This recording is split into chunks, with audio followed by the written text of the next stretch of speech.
Pemirsa, anggota Dewan Perwakilan Daerah DPD RI Imade Mangkupastike membacakan hasil keputusan atas perilaku I Gusti Ngurah Arya Wedakarna terkait persoalan yang dilaporkan oleh Majelis Ulama Indonesia Bali.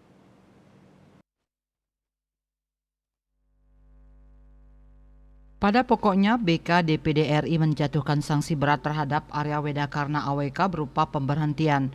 Bahkan sesuai dengan yang dibacakan Imade Mangkupastike, AWK diberhentikan secara tetap. AWK diberhentikan berdasarkan pasal 48 ayat 1 dan 2 Peraturan DPD RI nomor 1 tahun 2021 Badan Kehormatan DPD RI. Keputusan pemberhentian AWK itu dibacakan oleh Imade Mangkupastike, anggota BK DPD RI dalam sidang etik. Telah memutuskan dan menetapkan bahwa teradu Sri I Gusti Ngurah Arya Wedakarna Mahendra Data Wedastra Putra Suyase, anggota DPD RI dari Provinsi Bali terbukti melanggar sumpah janji jabatan dan kode etik dan atau tata tertib DPD RI sebagaimana diatur dalam Undang-Undang MD 3 dengan sanksi berat pemberhentian tetap sebagai anggota DPD RI.